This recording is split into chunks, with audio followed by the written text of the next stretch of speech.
शांति। आज की तारीख है 6/9/2023। आज बाबा की मधुर मुरली है। मीठे बच्चे सर्विस का शौक रखो, विशाल बुद्धि बन सर्विस की भिन्न भिन्न युक्तियाँ निकालो, जो बातें बगैर अर्थ हैं उनको करेक्ट करो। प्रश्न है, आत्मा जो अजामिल जैसी गंदी बन गई है उसको साफ करने का साधन क्या है? उत्तर, उसे ज्ञान मानस सरोवर में डुबो दो, अर्थात ज्ञान के सागर में डूबी रहे तो आत्मा की मैल साफ हो जाएगी। दूसरा प्रश्न है आज की मुरली से, ब्राह्मणों के लिए सबसे बड़ा पाप कौन सा है? उत्तर, ब्राह्मण अगर बाबा की आज्ञा ना माने तो ये बहुत बड़ा पाप है। शिव बाबा की पहली आज्ञा है, तुम मुझे निरंतर याद करो, लेकिन बच्चे इसमें ही फेल हो जाते हैं। फिर माया कोई न कोई विकर्म करा देती है। गीत है आज की मुरली से, छोड़ भी दे आकाश सिंहासन। ओम शांति। बच्चों की बुद्धि में क्या आता है? कौन आया? बाप, टीचर, सतगुरु। माता पिता अक्षर तो जरूर चाहिए। माता पिता अक्षर भारत में प्रचलित है। तुम माता पिता पीछे तुम कह सकते हो बाप दादा। वैसे तो माता पिता में बाप दादा आ जाता है, परंतु नहीं, यह समझाने का तरीका है, क्योंकि बाप है और माँ भी जरूर चाहिए। अब माता पहले कौन, यह तो गुहिये ते गुहिये बात, जो कोई समझ न सके। क्या प्रजापिता ब्रह्मा होने से भी माता चाहिए? प्रजापिता ब्रह्मा के साथ कोई प्रजापत्नी भी चाहिए? नहीं, प्रजापत्नी नहीं चाहिए, क्योंकि ये मुख वंशावली है, इसीलिए ब्रह्मा की पत्नी कोई हो नहीं सकती। ये बहुत गुह्य और गंभीर बातें हैं। इसे समझने और धारण करने के लिए बुद्धि चाहिए। ये एक ही बाप है जो बच्चों के सम्मुख आते हैं। तुम तो समझते हो माता पिता बाप दादा सम्मुख आया है। बच्चे बाहर में सर्विस करते हैं, सेंटर्स पर जो रहते हैं वह यह नहीं समझेंगे कि माता पिता बाबा दादा सम्मुख आए हैं। वह समझेंगे फलानी बीके बा ब्रह्म कुमारी आई हैं। यह मम्मा एडॉप्ट की हुई है। सबसे लकी सितारा जगत अम्बा है। यह संभालने के लिए मुख्य है, इसीलिए इन पर कलश रहता है। और ये ब्रह्मा तो हो गई ब्रह्मपुत्र मेल के रूप में, तो सरस्वती जरूर चाहिए। सरस्वती को ही जगत अम्बा कहा जाए, इस मेल को तो जगत अम्बा नहीं कहेंगे। यह बहुत बड़ा राज, अच्छा राज है, जो कोई भी गीता भागवत में नहीं। शास्त्रों में कहानियाँ बैठ लिखी हैं। 5000 वर्ष पहले व 2500 वर्ष पहले क्या हुआ था सो बैठ लिखते हैं। वह नाम रूप देश काल तो कुछ है नहीं। नाटक भी अनेक प्रकार के बनाते हैं। यह बाप बैठ सम्मुख अच्छी रीति समझाते हैं कि बच्चे हर एक बात को पूरा समझ जाएं। इन गीतों में भी कई बिगर अर्थ अक्षर हैं। अब आकाश तत्व तो यह है, इसमें तो हम बैठे हैं। जिस पारलौकिक बाप को सब याद करते हैं वह कोई आकाश तत्व से आते नहीं। अगर श्री कृष्ण की आत्मा कहें वह तो यहाँ ही है। सब मुख्य मुख्य आत्माएं, धर्म स्थापक आदि यहाँ ही हैं। श्री कृष्ण की आत्मा भी 84वें जन्म में यहाँ ही है। उनकी आत्मा को कोई बुला ना सके। यह परमपिता परमात्मा को बुलाया जाता है कि आओ अपना महतत्व निर्वाण छोड़ कर वहाँ से आओ। तुम आत्माओं का सिंहासन तो महतत्व है। आकाश में तो तुम जीव आत्माएं रहती हो। ये मांडवा है खेल चलने का। यह गीत सुनते हो, दिल में आपे आप करेक्ट करते जाओ। यह तो जिन्होंने नाटक बनाए हैं उन्होंने ही फिर गीत बनाए हैं। फिल्म शूट करने वालों को भी समझाना चाहिए। इसमें बड़ी विशाल बुद्धि चाहिए। बाबा राय देते हैं सर्विस करने के लिए। यह ड्रामा जिसने बनाया उन्हें समझाना चाहिए, उनसे मिलना चाहिए, इतनी समझ चाहिए। बाबा तो डायरेक्शन देंगे, बाबा को तो जाकर नहीं पूछना है। बाबा तुम बच्चों को डायरेक्शन देंगे, ऐसे ऐसे करो, श्रीमत पर चलो। वास्तव में धरती यह भारत खंड है। भारत में ही उनका आना होता है, भारत में ही उनका बर्थ प्लेस है। सभी उस निराकार फादर को ही बुलाते हैं। श्री कृष्ण तो सबका फादर नहीं है। और मुरली जो दिखाते हैं वह कोई काट की तुतारी तो नहीं है जो श्री कृष्ण के हाथ में देते हैं। मुरली तो वास्तव में ज्ञान की है।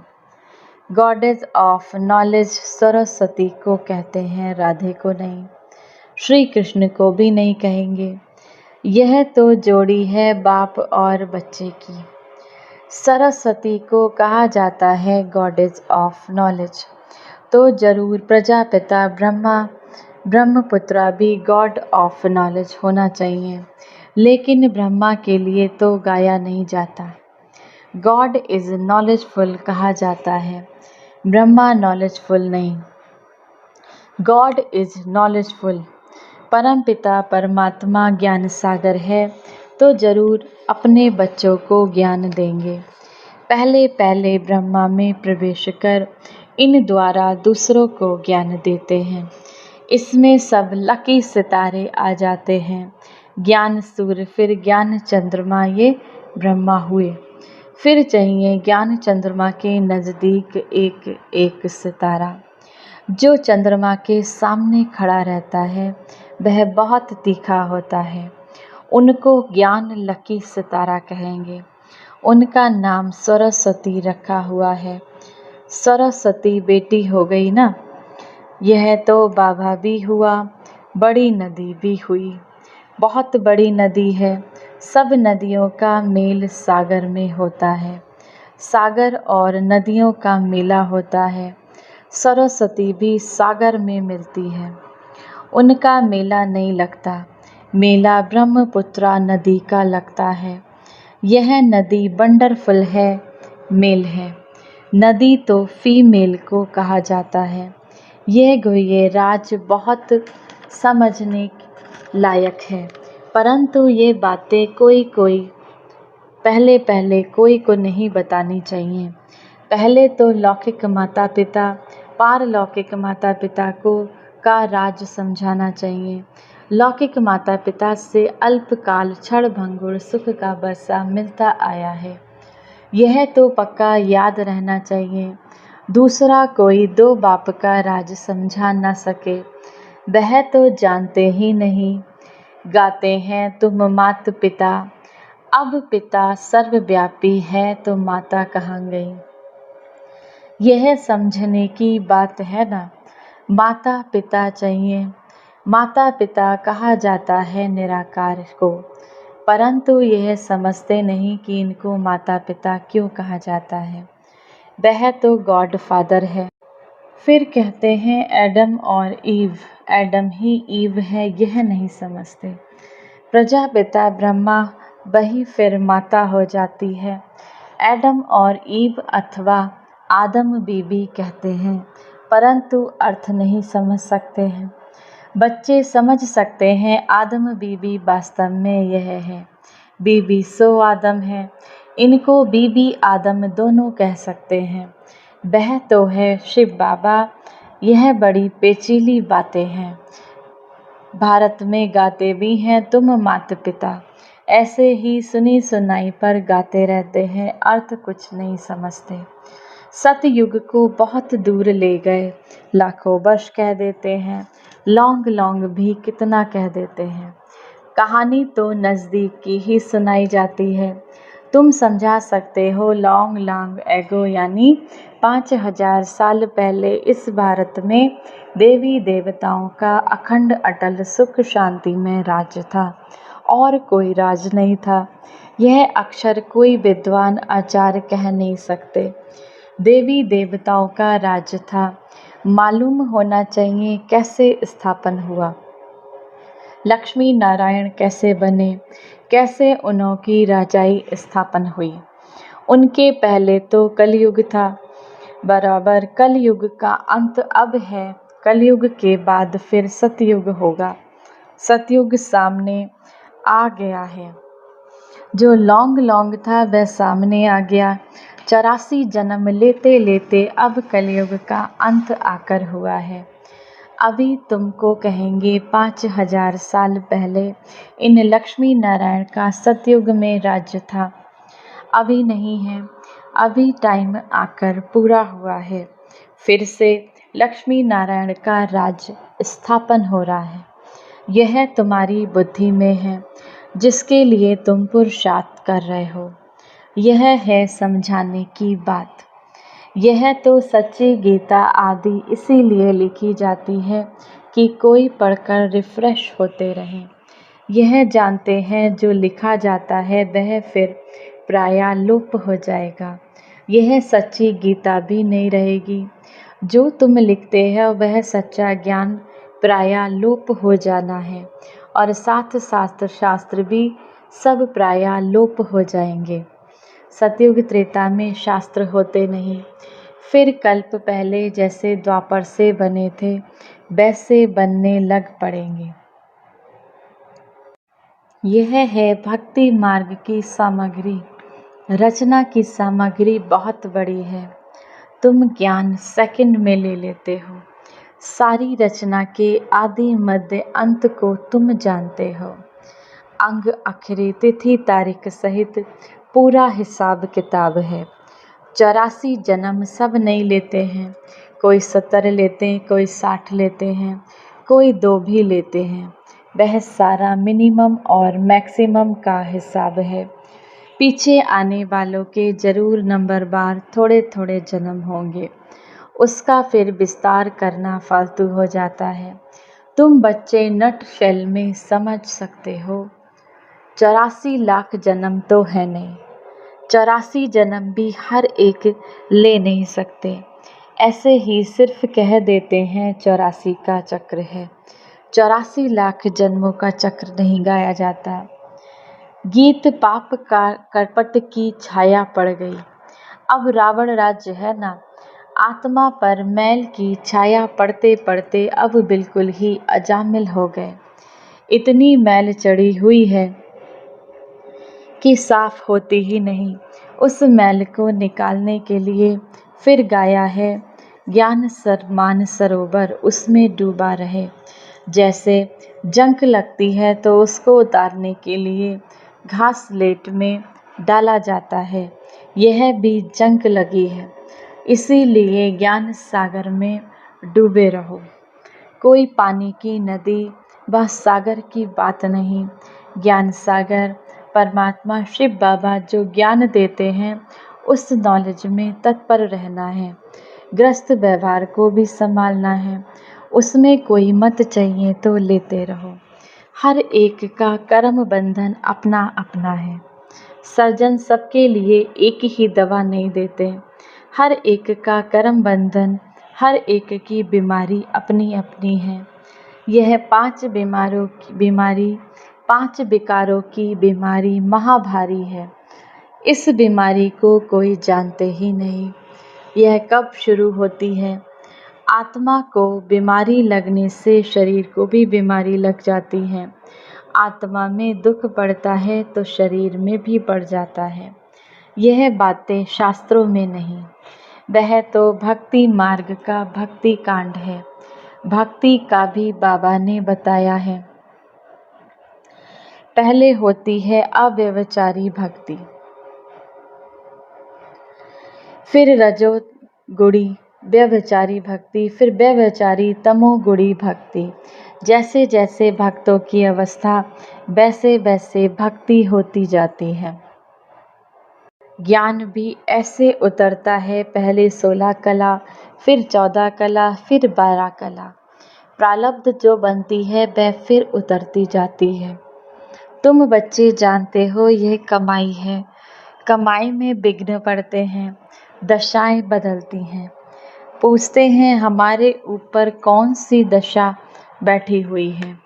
फिर वह लोग बतलाते हैं इस सच्ची कमाई में भी बच्चों पर दशाएं बैठती हैं। कोई पर राहु की दशा बैठती है, काला मुंह कर लेते हैं। बृहस्पति की दशा थी, फिर माया ने थप्पड़ लगाया तो राहु की दशा बैठ गई। काम में गिरा और फट से राहु का ग्रहण लगा। ताला बंद हो जाता है। यह है गुप्त कड़ी सजा। वह फिर कभी कह नहीं सकेंगे भगवानुवाच काम महाशत्रु है। सन्यासी भी काम महाशत्रु के कारण ही स्त्री को छोड़ चले जाते हैं। यह भी निवृत्ति मार्ग की पवित्रता भारतवासियों के लिए अच्छी है। भारतवासी ही पवित्र से अपवित्र बनते हैं, तो उन्हों को थमाने के लिए यह सन्यासी है। मरम्मत के लिए यह पवित्रता है। पवित्रता की ताकत से ही सृष्टि इतना चलती है।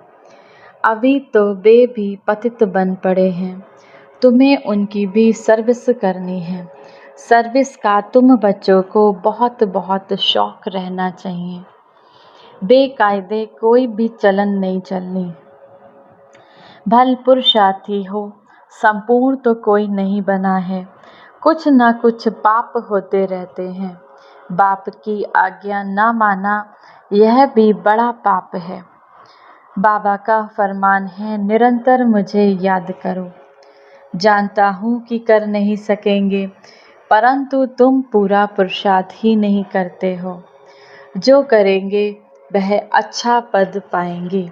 अच्छा मीठे मीठे सिके लदे बच्चों प्रति माता पिता बाप दादा का याद प्यार और गुड मॉर्निंग। रूहानी बाप की रूहानी बच्चों को नमस्ते।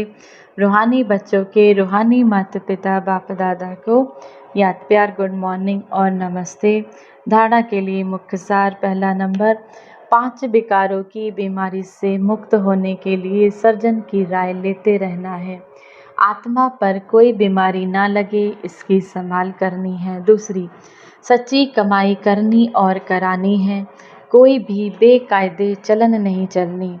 राहु की दशा कभी ना बैठे, इसके लिए बाबा के फरमान पर सदा चलना है।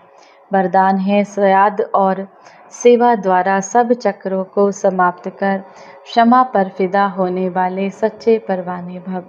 जो बच्चे याद और सेवा में सदा बिजी रहते हैं, वह सभी चक्रों से सहज ही मुक्त हो जाते हैं।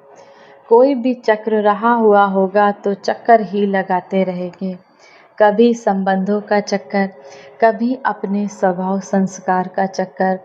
ऐसे व्यर्थ के सभी चक्कर समाप्त तब होंगे जब बुद्धि में सिवाय क्षमा के और कुछ भी ना हो। क्षमा पर फिदा होने वाले क्षमा के समान बन जाते हैं।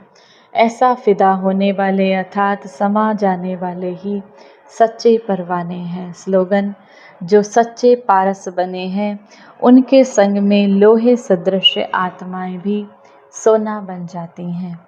ओम शांति।